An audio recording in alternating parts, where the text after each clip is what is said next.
So now I'm going to look at number 22. I already drew the picture, you can see. We have a balloon and we have a bicycle. It's also jolly with kites, bicycles, and balloons. It's just very, very summary. This balloon is rising vertically above a level straight road at a constant rate of 1 feet per second. 1 foot per second. Just when the balloon is 65 feet above the ground, a bicycle moving at a constant rate of 17 feet per second passes under it. How fast is the distance between the bicycle and balloon, increasing 3 seconds later?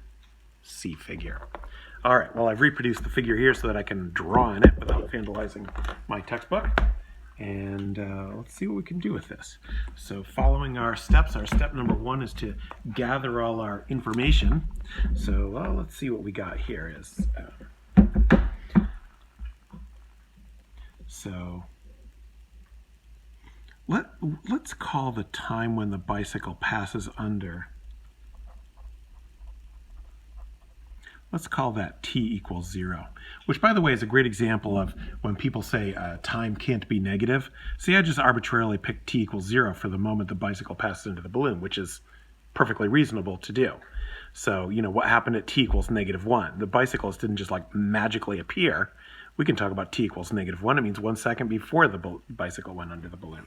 So remember, time can be negative, but distance cannot. All right, so well, all they gave us this time was rates.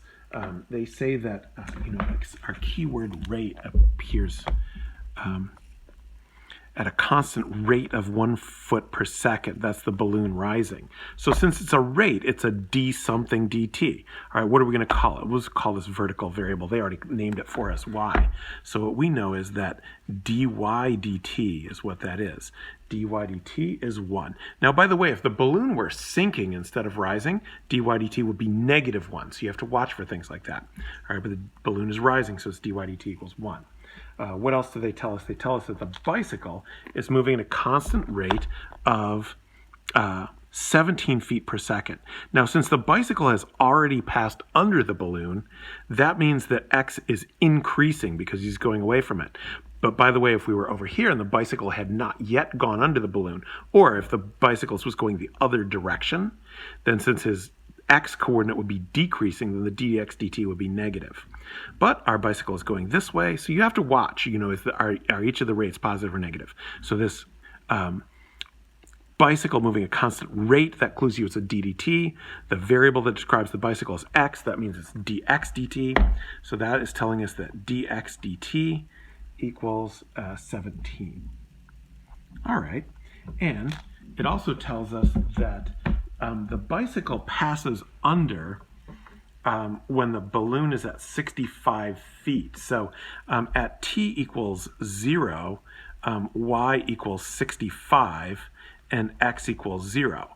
But the question is about what happens 3 seconds later.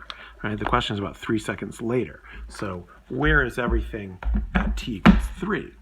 So at t equals 3, the height of the balloon is now going to be, you know, you could write an equation like, I don't think you have to do this, but you could say the height of the balloon is 65 plus 1t, and the position of the bicycle is 0 plus 17t.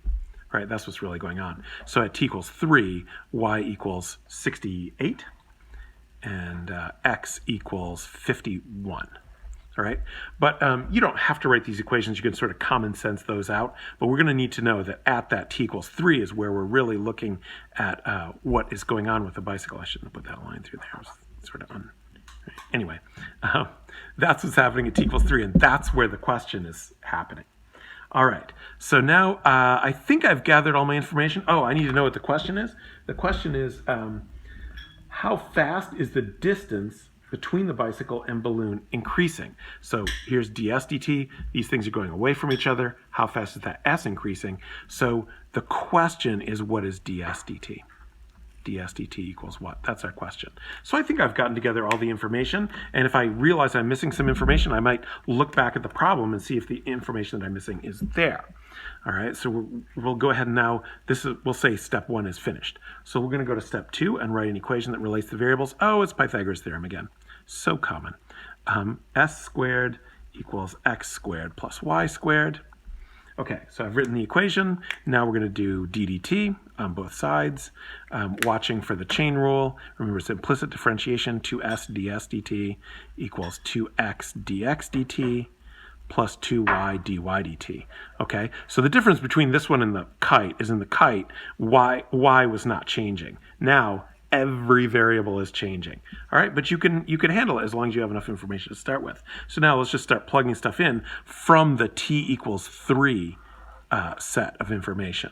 Okay, so my 2s, I don't know what s is.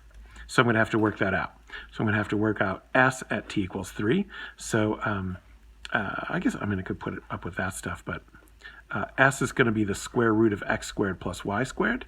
So that is the square root of 68 squared plus 51 squared.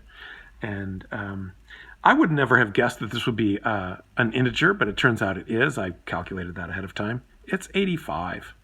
All right, so 2 times 85. ds dt is what we're solving for, so we don't know what that is, so we're going to leave it. And then I've got 2x. My x is 51, so 2x, well, I'll write out the whole thing. 2 times 51 times my dx dt, which is 17, plus 2 times my y, which at time t equals 3 is 68, right? Dy dt, which is 1. And then I solve that, and I get ds dt equals 62.2 feet per second. I held the units for the end. And there you go. There's another related rates problem. All right, and again, you can watch as many of these examples as helps you, or you can skip ahead and just start doing the homework as soon as you feel like you get it, or you can, start doing the homework, get stuck, and then go watch some more examples. My point is just to put a lot of examples up.